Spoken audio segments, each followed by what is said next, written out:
ایک بار پھر خوش آمدید آپ کو جرگے میں۔ سہیل وڑائی صاحب، یہ جو پچھلے دنوں آپ کا ایک کالم، اگرچہ شہباز شریف صاحب نے اس کی تردید بھی نہیں کی اسی طریقے سے، لیکن کچھ لوگوں نے اس کو کچھ اور معنی پہنا دیے، آپ کیا سمجھتے ہیں کہ یہ شہباز شریف صاحب کی دال کیوں نہیں گلتی؟ میرا یہ خیال ہے کہ پاکستان میں آپ کو ایک واضح لائن لینی پڑتی ہے۔ اگر آپ فرض کریں مزاحمتی سیاست کر رہے ہیں تو مزاحمتی سیاست سے تو کسی کو چیلنج ہوتا ہے۔ عمران خان نواز شریف مزاحمتی سیاست کر رہے تھے تو جیل سے بھی کہیں نہ کہیں وہ اپنی گرمی پہنچا رہے تھے، چنانچہ ان کا جیل میں ہونا بھی اپنے سیاسی مخالفوں کے لیے مشکل کا باعث تھا، چنانچہ ان کا بندوبست کرنے کے لیے ان کو باہر بھیجنا پڑا۔ اب میں اگر ریاست کو اور حکومت کے لیے کوئی چیلنج ہی نہیں ہوں تو میری کیا حیثیت ہوگی؟ مجھے پہلے چیلنج بننا ہوگا تبھی میری حیثیت ہوگی۔ یہی مفاہمتی سیاست کا پرابلم ہوتا ہے کہ جب تک آپ کوئی چیلنج نہیں بنتے اس وقت تک آپ سے بات کون کرتا ہے؟ اچھا، یہ تو ہم جیسے طالب علم بھی سمجھتے ہیں کہ ان کو مار اس لیے پڑی کہ دونوں بھائی دو مختلف سمتوں میں جانا چاہ رہے تھے اور ایک دوسرے کو چھوڑ بھی نہیں سکتے۔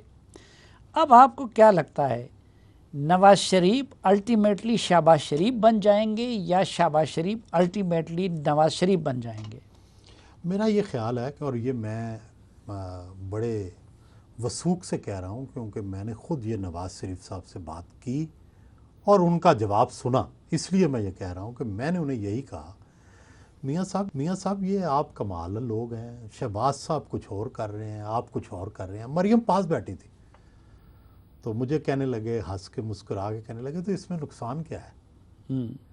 تو اس بات کو اگر آپ یہ سمجھیں کہ وہ دونوں مل کے سیاست کر رہے ہیں، گڈ سوال کاپ یہ بیڈ کاپ خود مل کے کھیل خود رہے ہیں۔ کھیلتے ہیں کہ سیاست کھیل رہے ہیں، وہ سمجھتے ہیں کہ جس وقت ضرورت ہوگی نواز شریف صاحب جو ہیں وہ اپنی سیاست اس وقت بروئے کار لائیں گے، اور ابھی ضرورت ہے شہباز شریف صاحب کی سیاست یعنی کی۔ کسی وقت نواز شریف شہباز شریف بھی بن سکتے اور ہاں، کسی وقت شہباز شریف نواز شریف بھی ایسے بن ہی ہوتا سکتے۔ ہے اقتدار میں۔ یہ جو الیکشن تھا، پچھلا جو الیکشن تھا، الیکشن سے پہلے میاں نواز شریف نے جو شہباز شریف نے کہا وہ مانا، فوج کے خلاف بیانات دینے بند کیے، جو ٹکٹیں جیسے کہی تھی 2013 کے الیکشن میں بہت ساری ٹکٹیں ابھی بھی تو مریم کی خاموشی یہ بتا رہی ہے کہ وہ بھی آن بورڈ ہے اس معاملے میں۔ انہیں بولنا چاہیے۔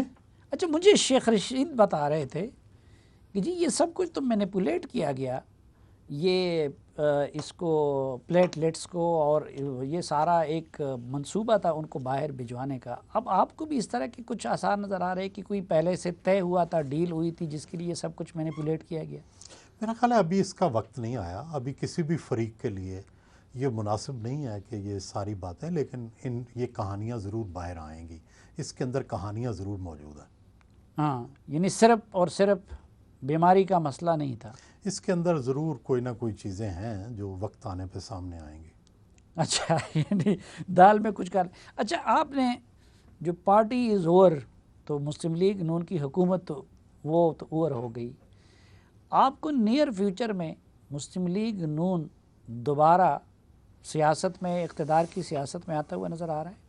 دیکھیں، آپ کچھ بھی کہیں، مسلم لیگ نون نے ایک چیز میں کامیاب ہے، ان کا اقتدار کھو گیا، ان کے لیڈروں کو سزا ہو گئی، نااہل ہو گئے، بالکل کمزور پوزیشن میں ہیں اس وقت، ان کی کوئی بارگیننگ پوزیشن نہیں ہے، لیکن کامیابی ان کی یہ ہے کہ انہوں نے اپنے ووٹ بینک کو ابھی تک انٹیکٹ رکھا ہوا ہے۔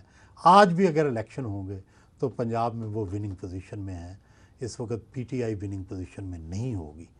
تو یہ جو ان کی کامیابی ہے یہ سب کو ڈسٹرب کرتی ہے، حکومت میں بیٹھے ہوئے لوگوں کو بھی۔ لیکن ان کی یہی کامیابی عمران خان کے اقتدار کو بڑھانے کا ذریعہ نہیں بن رہی ہے؟ اگر یہ پوزیشن ہے تو کوئی بھی تو الیکشن میں جانے کا رسک نہیں لے گا۔ صافی صاحب، آپ یہ دیکھیں کہ دنیا میں یا پاکستان میں بھی سیاست میں آپ دیکھیں کہ آپ جب آلٹرنیٹ پوزیشن میں ہوتے ہیں یا سیکنڈ پوزیشن میں ہوتے ہیں تو الٹیمیٹلی آپ بینیفیشری ہوتے ہیں کسی نہ کسی وقت. جب بھی کوئی بھی نقصان ہوگا عمران خان کا تو بینیفیشری الٹیمیٹلی سیکنڈ پوزیشن والا ہوگا. اسی لیے تو عمران خان کو نقصان نہیں ہو رہا. جس دن کوئی ایسی چیز ہو گئی جس میں جو سیکنڈ آپشن ہے وہ بھی ایکسیپٹیبل ہوا تو آپ دیکھیں گے کہ تبدیلیوں کی راہ ہموار ہو جائے گی. ابھی یہ نہیں ہے. پیپلز پارٹی کی سیاست کو اس وقت آپ کیسے دیکھ رہے ہیں، زرداری صاحب کی سیاست کو؟ دیکھیں زرداری صاحب جو ہیں وہ پچھلے قدموں پہ ہیں. وہ خاموشی سے بیٹھے ہیں، اچھے وقت کا انتظار کر رہے ہیں. وہ پتے بڑی سینے کے ساتھ لگا کے رکھتے ہیں. آپ دیکھیں کہ کئی مہینوں سے وہ مسلسل خاموش ہیں. کسی سیاستدان کے لیے اتنی خاموشی اور اس طرح سے غیر متحرک ہونا، ایسی مثالیں کم ملتی ہیں. بندے کا دل کرتا ہے کہ آپ کچھ نہ کچھ کریں، لیکن وہ ایسا 1 سال بھی گزار سکتے ہیں، 2 سال بھی ایسے گزار سکتے ہیں. ان کے اندر یہ کیپیسٹی موجود ہے.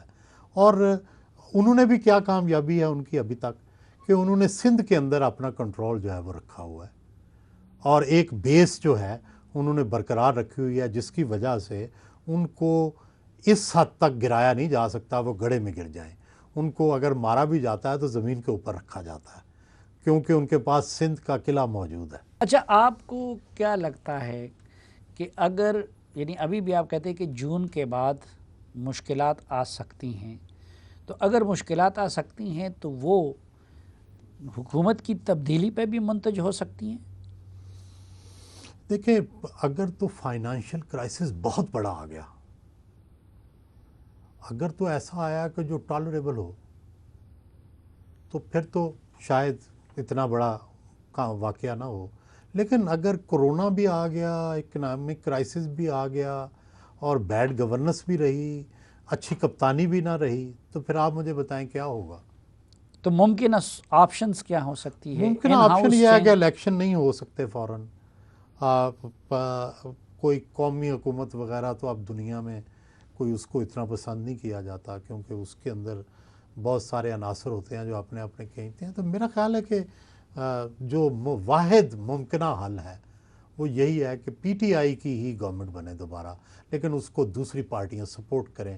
سم ایکسیپٹیبل فگر فیس جو ہے وہ آئے سامنے.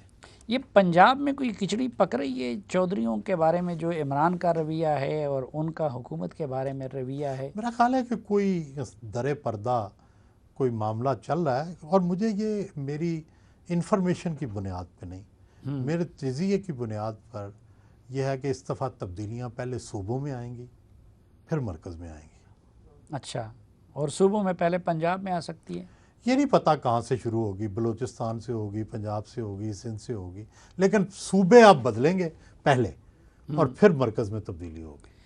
اس سال میں یعنی یہ جو 2020 ہے، اس میں کوئی سہیل وڑائی صاحب کی طرف سے پارٹی زور جیسا کوئی کالم آ سکتا ہے؟ نہیں، ابھی نہیں، نہ ابھی کوئی ایسا انڈیکیشن ہے، نہ ایسی کوئی انفارمیشن ہے. لیکن جون سے لے کے دسمبر تک آپ یوں سمجھیں کہ سرخ دائرے کے اندر ہے حکومت. کیونکہ سہیل وڑائی صاحب کی طرف سے یہ تو ہم دیکھ رہے ہیں، ان کی زبانی سن بھی رہے، پڑھ بھی رہے کہ گاڑی نہیں چل رہی، ہاں جی. لیکن پارٹی زور والا معاملہ میں دیکھیں جب بھی تبدیلی آتی ہے نا اس کے 2 یا 3 انڈیکیشنز ہوتے ہیں. یہ ہر بندے کے لیے، اچھا، ہر بندے کے لیے. مثال کوئی یہاں کوئی بہت بڑا صحافی ہونے کی ضرورت نہیں ہے. ایک میرے جیسا طالب علم کیسے دیکھتا ہے؟ نمبر 1، کیا یہ حکومت چل پا رہی ہے؟ کیا ڈیلیور کر رہی ہے؟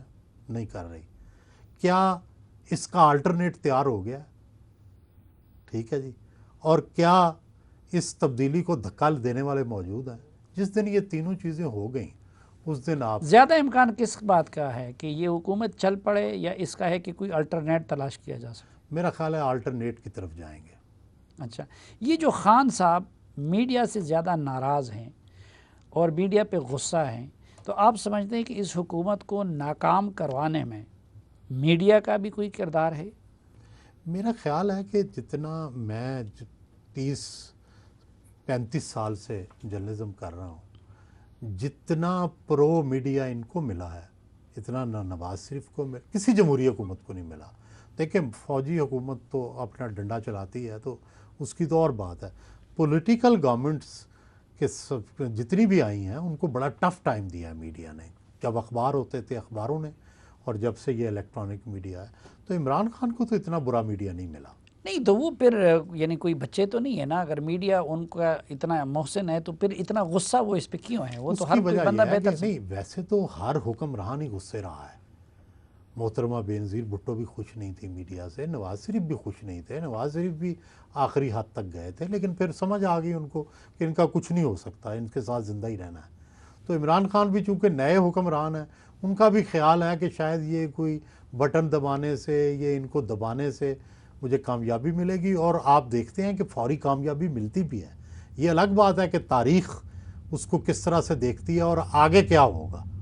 یہ جو نئی میڈیا ٹیم انہوں نے بنائی، آپ کو کیا لگتا ہے کہ یہ نسبتاً بہتر ہوگی ماضی کی میڈیا ٹیموں کی بنسبت، یا کہ توقع ایک تو احمد فراز صاحب کے بیٹے ہیں، اس لیے ہماری گڈ ول ہے ایز اے رائٹر، شاعر، ہمارے آئیڈیل بھی تھے، دوست بھی تھے، اور جمہوریت، آئین، اس کے حامی بھی تھے. دوسری بات ہے کہ عاصم باجوہ صاحب جو ہیں وہ بڑے سیزنڈ آدمی ہیں اور وہ فوج کے تجربے سے گزر کے آئے ہیں.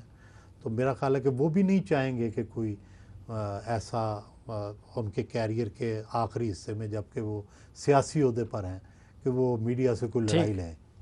تو اس لیے گڈ ول میرا خیال ہے آنی ہے ان کی طرف سے، اور ہمیں بھی اس کو ایکسیپٹ کرنا چاہیے. چلو ایکسیپٹ کرتے ہیں. بہت شکریہ جناب سہیل وڑائی صاحب ہمیں وقت دینے کے لیے. نہ اس امید کے ساتھ کہ آپ جہاں بھی رہیں خوش رہیں، محفوظ رہیں. آج کے جرگے سے سہیل وڑائی صاحب کے ایک بار پھر شکریہ کے ساتھ اجازت چاہتا ہوں، اور آپ سب کو ایڈوانس میں بہت بہت عید مبارک. اجازت دیجیے. اللہ حافظ.